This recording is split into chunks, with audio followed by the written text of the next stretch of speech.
Hello সবাইকে, আসসালামু আলাইকুম। আপনাদের সবাইকে স্বাগতম জানাচ্ছি আজকের ভিডিওতে। আজকের ভিডিওতে আমরা আইএলটিএস স্পিকিং সম্পর্কে জানবো এবং এইটা আমাদের আগের ২টা ভিডিওর একদম লাস্ট এবং ফাইনাল ভিডিও, মানে এটা থার্ড ভিডিও, যেখানে আমরা আইএলটিএস স্পিকিংয়ের একদম ভেরি বিগিনার্স লেভেল থেকে আমরা সরাসরি আইএলটিএস স্পিকিংয়ের আজকের এই ভিডিওতে সেন্টেন্স স্ট্রাকচার সম্পর্কে জানবো। কিভাবে আপনি প্রত্যেকটা সেকশনের কিভাবে উত্তর দিতে পারবেন সেন্টেন্স স্ট্রাকচার ব্যবহার করে, এবং এখানে আপনি বিভিন্ন উদাহরণও পেয়ে যাবেন। তাহলে চলুন আর বেশি কথা না বাড়িয়ে চলে যাব একদম মূল ভিডিওতে। তো আসেন আমরা আইএলটিএস স্পিকিংয়ের পার্ট 1 সম্পর্কে জানি। তো পার্ট 1 হচ্ছে অনেকটা ইন্টারভিউর মতো, মানে যেখানে আপনার সম্পর্কে জানতে চাওয়া হবে। আপনি কোনটা পছন্দ করেন, অপছন্দ করেন, আপনি ডেইলি রুটিনে কী করেন, আপনার আগের এক্সপিরিয়েন্স বা আপনার সিম্পল কোনো অপিনিয়ন, সব কিছু সম্পূর্ণ আপনার উপরেই ডিপেন্ড করবে। আপনি যেটা মনে করেন আপনি সেটাই বলবেন, এবং এখানে কোনো রাইট বা রং অ্যান্সার নাই। আপনি যদি নিজের ব্যাপারগুলো ভালো করে বলতে পারেন, দেন আপনি এখানে খুব ভালো ব্যান্ড স্কোর পাইতে পারবেন। ওকে, এখানে আপনাকে ৮ থেকে ১০টা কোশ্চেন করতে পারে, এবং আপনি এখানে ১০ সেকেন্ড বা সর্বোচ্চ ১২ সেকেন্ড প্রতি রেসপন্সে বলার সুযোগ পাবেন। এখানে চেষ্টা করবেন আপনি ২ সেন্টেন্স বা ৩ সেন্টেন্সের মধ্যে আপনার রেসপন্সটা দেওয়ার জন্য। এবং প্রশ্নগুলো করা হয় আপনার হোম টাউন, পড়াশোনা, কাজ, শখ, খাবার বা আপনার ব্যক্তিগত বিভিন্ন বিষয় সম্পর্কে। তো এই টাইপের কোশ্চেনগুলো কীরকম হয়ে থাকে, কিছু এক্সাম্পল এখানে দেওয়া আছে।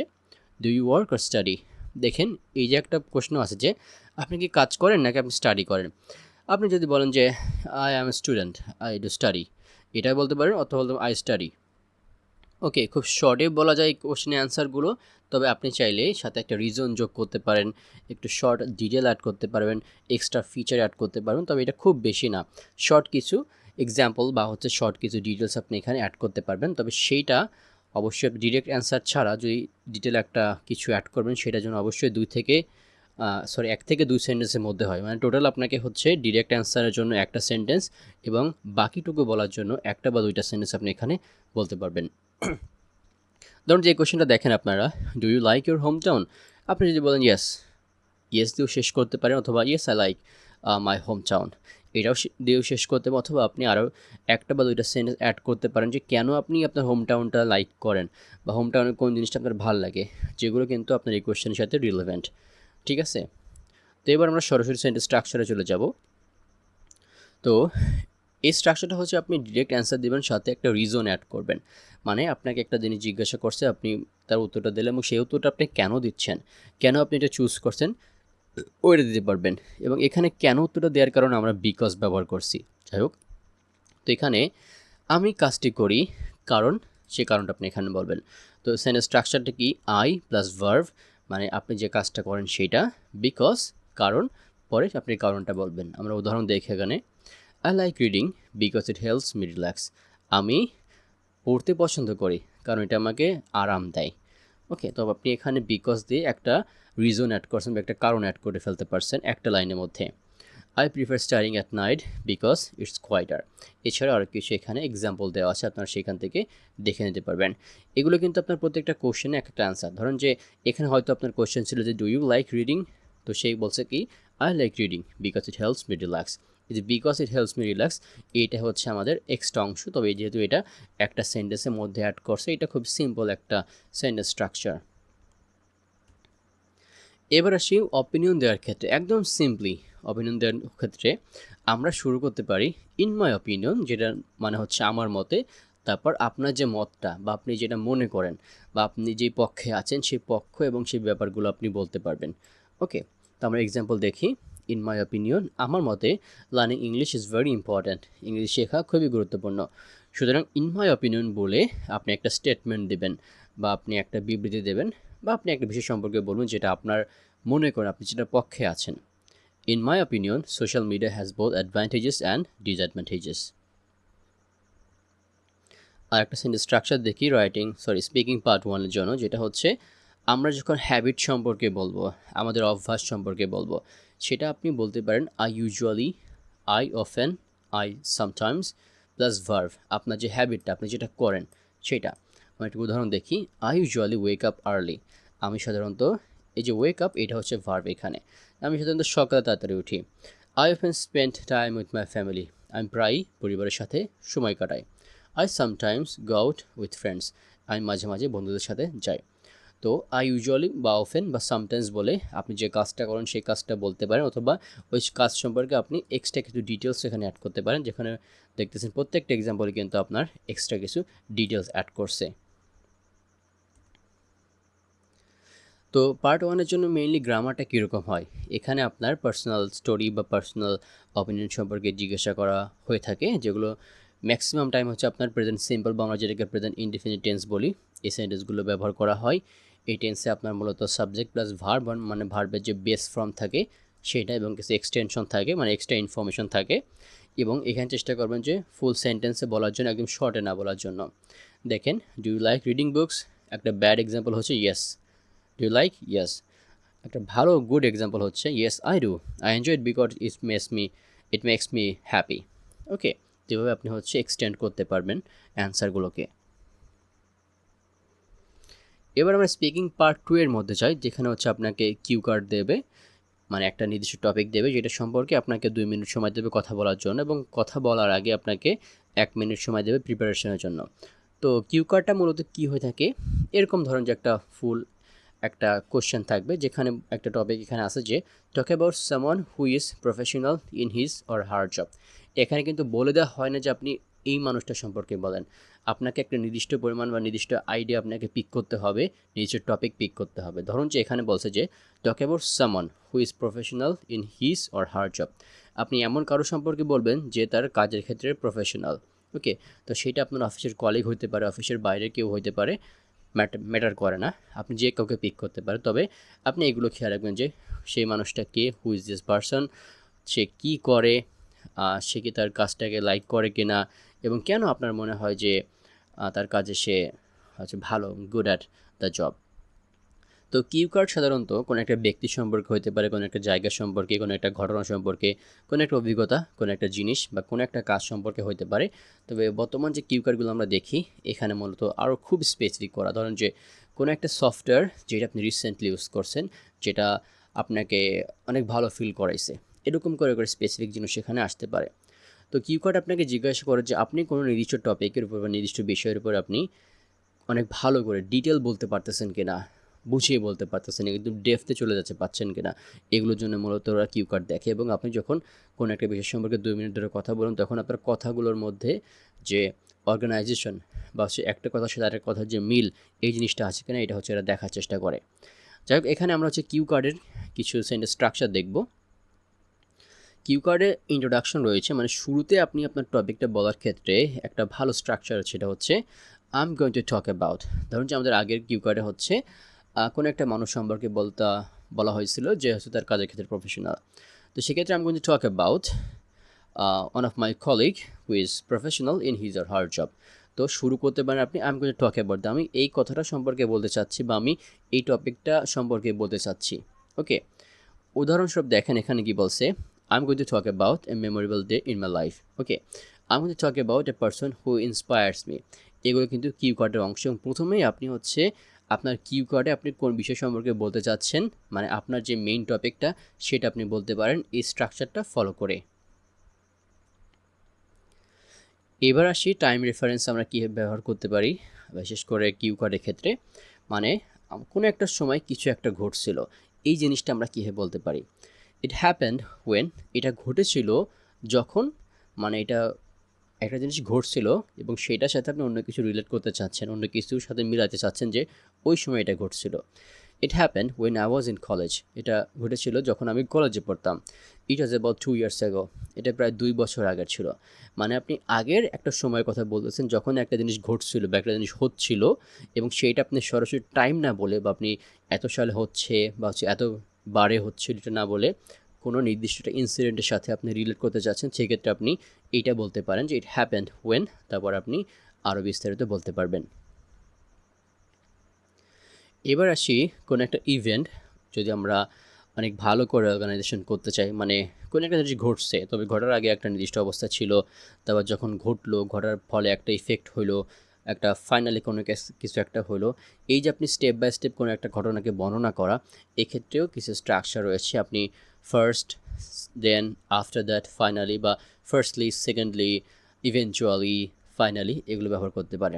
ধরেন আমরা এক্সাম্পল বলি, first I received a phone call. প্রথমে আমি একটি ফোন কল পাই, মানে প্রথম দিকের কথা বললো। দেন আই ওয়েন্ট দেয়ার, তারপর আমি সেখানে যাই। আফটার দ্যাট এভরিথিং চেঞ্জ, এরপর সব কিছু পরিবর্তন হয়ে যায়। ফাইনালি আই ফেল্ট রিলিভড, শেষ পর্যন্ত আমি স্বস্তি অনুভব করি। একইভাবে আপনি যখন কোনো ইনসিডেন্ট বর্ণনা করেন সেই ক্ষেত্রে আপনি এগুলো ব্যবহার করতে পারেন। এবার আসি কোনো বিষয় সম্পর্কে আমরা যখন কোনো ফিলিং বোঝাতে যাব, বা আমি কোনো একটা জিনিস সম্পর্কে কীরকম অনুভব করছিলাম, সেক্ষেত্রে আপনি একটা ভালো স্ট্রাকচার ফলো করতে পারেন। সেটা হচ্ছে আই ফিল্ড এবং অ্যাডজেক্টিভটা আপনি কীরকম ফিল করতেছেন। ফিল করা এটা অবশ্যই একটা আপনার কী বলা যে অ্যাডজেক্টিভ হবে, দোষ গুণ বা হচ্ছে আমরা যেটাকে বলি যে আচরণ, এই টাইপের। যেহেতু আমরা আগের জিনিস সম্পর্কে অনুভব করছিলাম, সেক্ষেত্রে এখানে হচ্ছে ফিলের পাস্ট ফর্ম ফিল্ড ব্যবহার করা হয়েছে। আই ফেল্ট এক্সট্রিমলি হ্যাপি, আমি অত্যন্ত খুশি অনুভব করেছিলাম। I felt nervous at first, আমি প্রথমে নার্ভাস ছিলাম। আই ওয়াজ রিয়েলি এক্সাইটেড, আমি খুবই উত্তেজিত ছিলাম। এবার আসছি আমরা পার্ট 2 এর জন্য কিছু গ্রামার। পার্ট 2 তে আমরা আগে দেখছি যে কিউ কার্ডে আমাদের কোনো একটা বিষয় সম্পর্কে বলতে হয়, বিশেষ করে আমরা ধরুন খুব স্পেসিফিকভাবে যে আমাদের নিজস্ব সম্পর্কে, হয়তো কোনো একটা সফটওয়্যার আমি ইউজ করছি বা কোনো একটা টেকনোলজি আমি ইউজ করছি, তো এটা আমরা আগে করে আসছি, এই জন্য আমাদের বিশেষ করে পাস্ট সিম্পল টেন্সটা ব্যবহার করা হয়। তো এক্ষেত্রে হচ্ছে আপনার ভার্ব 2 হবে এখানে, আমরা পাস্ট ফর্মটা ব্যবহার করব। তো এক্ষেত্রে কিছু লিঙ্কিং ওয়ার্ডস ব্যবহার করা হয় কোনো একটা ইভেন্ট আমরা স্টেপ বাই স্টেপ বর্ণনা করার ক্ষেত্রে। আমরা আগে দেখছি যে first, then, after that, finally. এক্ষেত্রে ফার্স্ট, সেকেন্ডলি, ফাইনাল ব্যবহার করতে পারি। আমরা আরও বিস্তারিত তথ্য দিতে গিয়ে আমরা মোর ওভার, অ্যাডিশনাল ব্যবহার করতে পারি। আমরা দুইটা বিষয় সম্পর্কে তুলনা করতে গিয়ে হাউ এভার, ওয়্যারস ব্যবহার করতে পারি। আমরা কোনো একটা বিষয়ের মধ্যে একটা নির্দিষ্ট জায়গা ফোকাস করার ক্ষেত্রে আমরা পার্টিকুলারলি, স্পেসিফিক্যালি বলতে পারি। এবার আসি আমরা পার্ট 3, স্পিকিংয়ের পার্ট 3তে আমরা হচ্ছে কোন টাইপের সেন্টেন্স স্ট্রাকচার বলতে পারি, এবং এখানে আমরা কিছু ইন্ট্রোডাক্টরি কথা বলি এখানে। তো এক্ষেত্রে আপনাকে যে কিউ কার্ডটা দেওয়া হবে নির্দিষ্ট একটা টপিক, ওইটা সম্পর্কে আপনাকে আরও ডিটেলে বিভিন্ন প্রশ্ন করা হতে পারে। ধরেন যে এখানে কোশ্চেনগুলো ধরন দেখি আমরা, how has reading change in recent years. ধরেন যে কিউ কার্ডে বলা হয়েছে যে আপনার পড়া রিসেন্ট কোনো একটা বই সম্পর্কে বলেন। তো এইটা আপনি বলছেন, 2 মিনিট কথা বলছেন, দেন আপনাকে আরও কোশ্চেন করতেছে যে আচ্ছা রিডিংয়ের যে হ্যাবিটটা এটা রিসেন্টলি কীভাবে চেঞ্জ হয়েছে, রিডিং সম্পর্কে আপনাকে আরও ডেপথ কোশ্চেন জিজ্ঞাসা করতেছে। ওকে, একইভাবে আপনাকে আরও ডেপথ কোশ্চেন জিজ্ঞাসা করবে, যেগুলো সাধারণত এক কথায় উত্তর দেওয়া যায় না, যেগুলোর ক্ষেত্রে একটু ডিসকাশনের প্রয়োজন আছে, একটু বিস্তারিত তথ্য দেওয়ার প্রয়োজন আছে। এক্ষেত্রে আপনাকে হচ্ছে 5 থেকে 7টা কোশ্চেন করতে পারে। প্রত্যেকটা কোশ্চেনে আপনি চেষ্টা করবেন মিনিমাম 25 থেকে 30 বা 40 সেকেন্ড বা 50 সেকেন্ড সর্বোচ্চ আপনি যাইতে পারবেন। আপনাকে কোনো একটা জিনিস সম্পর্কে অপিনিয়ন, অবশ্যই সেটা বড় কোনো অপিনিয়ন, এবং কোনো জিনিস সম্পর্কে কম্পেয়ার করতে বলবো যে এই জিনিসটা আগে কীরকম ছিল, এখন কীরকম হয়েছে। ফর এক্সাম্পল দেখেন যে এখানে কীভাবে চেঞ্জ হয়েছে রিসেন্ট ইয়ার, এটা জিজ্ঞাসা করছে। কোনো একটা জিনিসের কারণ এবং সেটার ফলাফল কী হচ্ছে, কনসিকুয়েন্স কী হচ্ছে, আপনার অ্যাডভান্টেজ ডিসঅ্যাডভান্টেজ কী আছে, কিছু প্রেডিকশন, সোশ্যাল ইস্যু, কিছু প্রবলেম সম্পর্কে আপনাকে জিজ্ঞাসা করতে পারে, যেগুলোর ক্ষেত্রে আপনাকে হচ্ছে একটু ডিটেলে কথা বলা লাগতে পারে। তো আপনি এখানেও আগের মতো করে অপিনিয়ন দিতে পারেন, তবে আপনি এখানে যেহেতু একটু বড় সেন্টেন্স ব্যবহার করবেন, আপনি আই বিলিভ দ্যাট এটা দিয়ে শুরু করতে পারেন এবং একটা পূর্ণাঙ্গ সেন্টেন্স, পূর্ণাঙ্গ স্টেটমেন্ট এখানে ব্যবহার করার চেষ্টা করবেন। আই বিলিভ দ্যাট, আমি বিশ্বাস করি যে, তারপর যেটা আপনি বিশ্বাস করেন সেটা এখানে বলবেন। I believe that education should be free for everyone. I believe that technology has made our lives easier. Opinion জন্য আরেকটা স্ট্রাকচার আছে, যেটা হচ্ছে ইন মাই ভিউ, বা আমার দৃষ্টিতে, আমার যেটা মনে হয়। এক্ষেত্রেও আপনি হচ্ছে পূর্ণাঙ্গ একটা সেন্টেন্স বা একটা স্টেটমেন্ট ব্যবহার করতে পারবেন। In my view social media has both positive and negative effects. আমার দৃষ্টিতে সোশ্যাল মিডিয়ার ইতিবাচক ও নেতিবাচক 2 ধরনের প্রভাব আছে। আপনি কোনো একটা রিজন পার্ট 3 ক্ষেত্রে ব্যবহার করার ক্ষেত্রে দিস ইজ বিকজ, তারপর হচ্ছে কারণটা যে কী ছিল সেটা আপনি এখানে বলতে পারেন। দিস ইজ বিকজ মানে হচ্ছে এর কারণ। This is because it saves both time and money. দেখেন এই যে সেন্টেন্সগুলো, এই সেন্টেন্সগুলো কিন্তু আপনি সেপারেটলি আলাদা করে ব্যবহার করতে পারছেন না। আপনি একটা বিষয় সম্পর্কে ডিসকাস করতেছেন, একটা কোশ্চেন আপনি বড় করে অ্যান্সার দিচ্ছেন, তো সেই অ্যান্সারের সময় আপনাকে কিন্তু এই সেন্টেন্সগুলো ব্যবহার করতে হবে। এর জন্য খেয়াল রাখবেন যে এই সেন্টেন্সগুলো পরে কিন্তু আপনাকে কিছু সেন্টেন্স ব্যবহার করা লাগতে পারে। তো সেক্ষেত্রে সেন্টেন্সগুলো এমনভাবে ব্যবহার করা যাতে পরবর্তী সেন্টেন্সের সাথে এবং আগের সেন্টেন্সের সাথে আপনি সেন্টেন্সগুলো কানেক্ট করতে পারেন। এবং এক্সাম্পল দেওয়া এটা খুবই ভালো একটা বৈশিষ্ট্য বিশেষ করে স্পিকিং পার্ট 3 ক্ষেত্রে এক্সাম্পল আপনি দিতে পারেন ফর এক্সাম্পল বলে উদাহরণস্বরূপ অ্যান্ড তারপর আপনি স্টেটমেন্টটা দেবেন যেটা আসলে হয়েছিল বা যেটা হয়। For example many students now study through online platforms. তো এক্সাম্পল দেওয়ার চেষ্টা করবেন যে একটা একদম রিলেভেন্ট এক্সাম্পল হয় যেন আপনার কোশ্চেনের সাথে যায় এবং এক্সাম্পলটা একটু ডিটেল দেওয়ার জন্য যাতে বোঝা যায় যে আপনি যেটা বলতেছেন সেটা যুক্তিসঙ্গত বা যুক্তি দিয়ে কথাটা বলতেছেন। এবং কিছু ব্যালেন্সড অপিনিয়ন স্ট্রাকচার আছে। ধরুন যে কোনো একটা জিনিস যার হচ্ছে ভালো দিকও আছে খারাপ দিকও আছে। ধরুন যে মোবাইল ফোন ব্যবহার করা বা সোশ্যাল মিডিয়া এর ভালো দিক হচ্ছে খারাপ দিকও আছে। তো আপনি দুইটা জিনিসই বলতে পারেন। ধরেন যে এই যে on the one hand social media connects people, একদিকে সোশ্যাল মিডিয়া মানুষকে সংযুক্ত করে, on the other hand it can West A lot of time, অন্যদিকে এটি অনেক সময় নষ্ট করতে পারে। সুতরাং যদি আপনি ব্যালেন্স করতে চান বা দুইটা দিক সম্পর্কেই বলতে চান তাহলে হচ্ছে আপনি অন দি অন হ্যান্ড তারপর হচ্ছে একটা পার্ট বলবেন, অন দি আদার হ্যান্ড তারপর হচ্ছে আর একটা পার্ট আপনি বলতে পারেন। অ্যান্ড যদি আপনি ফিউচার প্রেডিক্ট করতে চান, ধরেন যে কোনো একটা নতুন এআই টেকনোলজি যেটা ভবিষ্যতে আরও ভালো কিছু করতে পারে, দেন আপনি হচ্ছে অপিনিয়নের মতো করেই I think in the future, আমি মনে করি ভবিষ্যতে, তো ভবিষ্যতে ওই জিনিসটা কী হতে পারে, ভবিষ্যতে হয়তো জিনিসটা আরও বেশি মানুষ ব্যবহার করবে, আরও ইজিয়ার হবে বা এই জিনিসটার কস্টিং অনেকটা কমে যাবে। এক্ষেত্রে আপনি হচ্ছে প্রেডিকশনের ক্ষেত্রে I think in the future ব্যবহার করে ভবিষ্যতে যেটা হতে পারে সেটা বলবেন। I think in the future more people will work remotely. তো আমরা এখানে একটা ভালো এক্সাম্পল দেখি স্পিকিং পার্ট 3 ক্ষেত্রে, যদিও এখানে অ্যান্সারটা মোটামুটি শর্ট করা হয়েছে। Why is technology important in modern society? Technology আমাদের যে আধুনিক সমাজ ব্যবস্থায় কেন এতটা গুরুত্বপূর্ণ? I believe that technology is extremely important in modern society. This is because it makes our lives more convenient. For example, people can communicate instantly through smartphones. As a result, daily tasks become easier and ফাস্টার। দেখেন এখানে যে সেন্টেন্সগুলো ব্যবহার করা হয়েছে, আমরা আগে যে sentence structure পড়ে আসছি সেই সেন্টেন্স স্ট্রাকচার দিয়ে কিন্তু এগুলো সাজানো হয়েছে। সুতরাং বুঝতে পারতেছেন যে আপনার একটা সেন্টেন্স দিয়ে না, এখানে কয়েকটা সেন্টেন্স মিলে আপনাকে হচ্ছে রেসপন্সটা করতে হবে। তো এভাবে হচ্ছে আপনি শেখার চেষ্টা করবেন। আমি বিশ্বাস করি প্রযুক্তি আধুনিক সমাজে অত্যন্ত গুরুত্বপূর্ণ।